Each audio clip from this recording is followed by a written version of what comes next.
경남 양산을 김두관 의원입니다. 부총님께 질의를 하겠습니다. 네. 저희 의원실에서 국토교통부를 통해서 한국토지주택공사의 LH건설 임대 아파트별 건설 원가 자료를 요청을 했는데요. 이에 대해서 이제 답변을 들어보니 답변이 왔는데 건설 원가 공개 시 적정성 논란 등 사회적 부작용을 감안하여 비공개가 불가피함 이렇게 예신이 왔더라고요. 그런데 정작 LH는 최근 7년간 제기된 분양가, 건설원가 정보 공개 거부 처분 취소 소송에서 7건 모두 패소를 했습니다.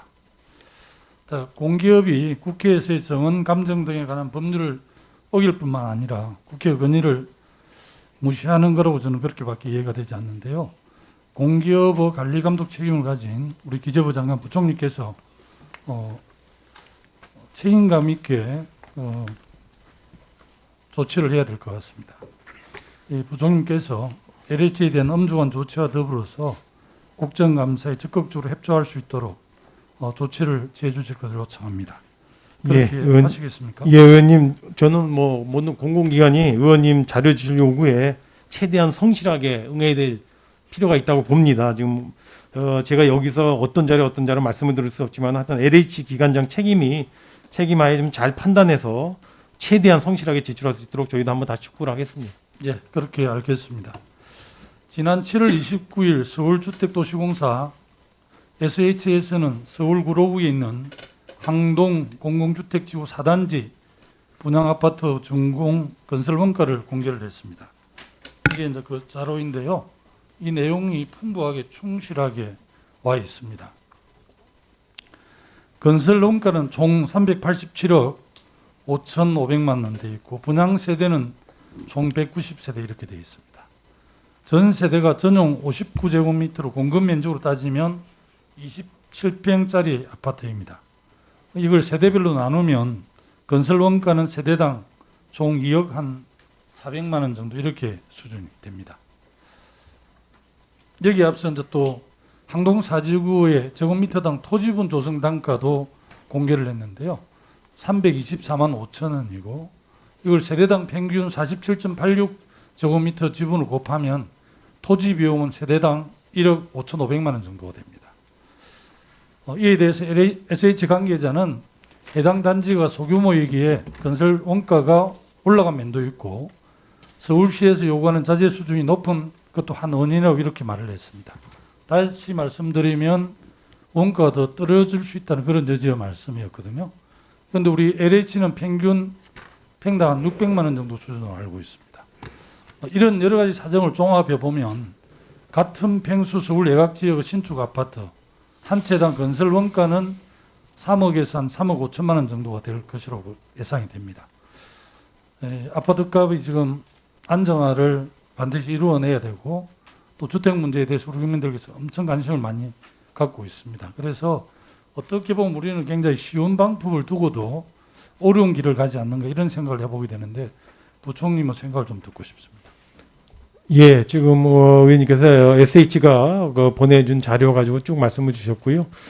저희도 LH도 이에 준해서 그런 여러 가지 유의미적인 판단이 있을 수 있을 것 같습니다.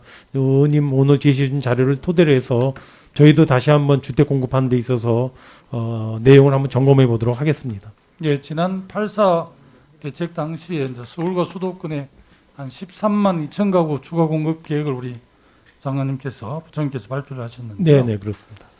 여기에 보니까 공공재개발, 고밀도 공공재개발 같은 방식도 활용하고 또 공급 물량을 확보할 부분도 있고 신규 택지 부분도 있더라고요. 네. 태릉, 가천, 용산, 조달청 부지 등이 그런 곳이고요.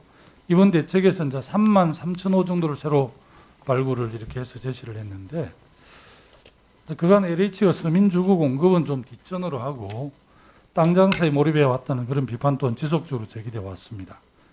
부총님께서는 이 위에 있는 신규 부지 전체를 완전 공영개발로 진행하는 것에 대해서 좀 고민해 보신 흔적이 있는지 말씀. 예, 지난번에 적이 있는지 좀 말씀해 주시죠. 예, 지난번에 저희가 지금 말씀하신 대로 14만 2천 호 하면서 신규 택지가 3만 3천 호였습니다.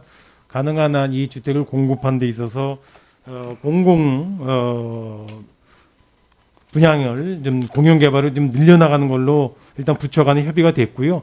그러나 저 의원님이 지금 지적하신 것처럼 그 비중을 저희가 올려가려고 노력하지만은 100% 된다든가 이렇게까지는 얘기가 안 됐다는 말씀을 드립니다.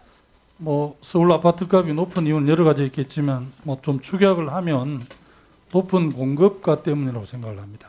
또 이걸 달리 말씀드리면 이익을 과도하게 가져가는 주체가 있기 때문이라고 생각을 하는데요.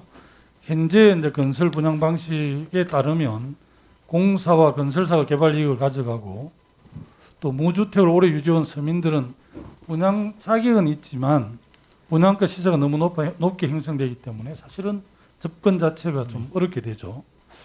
그래서 LH는 이제 토지 매각으로 인한 자본 이득을 가져가고 건설사는 매입 자본 이익에 건설이익, 분양 이익까지 챙겨가는 그런 구조거든요. 그래서 공공은 건설 도급을 주어서 건설사에게 건설 이익만 주면 좋한데 이게 그렇게 안 되고 있어요, 현장에서는. 그리고 공공 분양으로 하면서도 일반 분양가 90%에 근접해서 분양가를 책정하는 방식은 매우 큰 문제라고 생각을 합니다. 이제 공공 분양은 전매 제한율을 좀 더 두더라도 더 가격이 낮아야 된다고 저는 그렇게 생각을 하고 있고요. 이번 서울시 구로 항동 사례에서 본 것처럼 건설 원가가 낮아져 공급 가격도 크게 낮출 수 있을 것 같습니다. 그래서 또 그렇게 낮출 수도 있고 공급 발표 후에 건설까지 걸리는 시간도 저는 단축할 수 있다고 저는 이렇게 생각을 합니다. 이 도시주택연구원의 진미윤 연구원이 최근 한겨레 신문과 인터뷰에서 밝힌 걸 보니까 이 부담 가능한 주택으로 공급하는 정책을 실시하는 게 중요하다. 뉴욕은 전체 주택의 한 25% 40%, 런던은 35%를 그렇게 하고 있는데 한국도 주택 정책에서 부담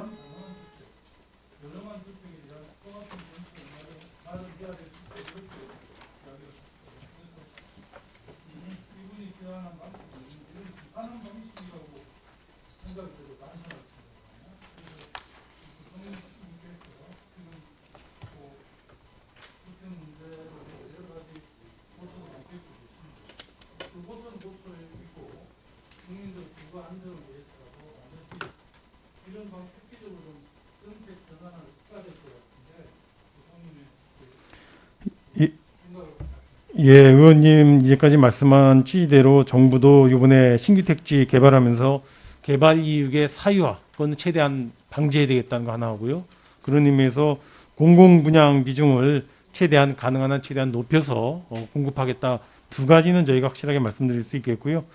지금 의원님께서 주셨던 몇 가지 추가적인 아이디어는 제가 국토부하고 같이 한번 협의를 해서 반영할 수 있는 정도로 한번 판단해 보도록 그렇게 하겠습니다. 예. 예, 김두관 의원님 수고하셨습니다. 주질이 마지막입니다. 서병수 선배님 질의하시겠습니다.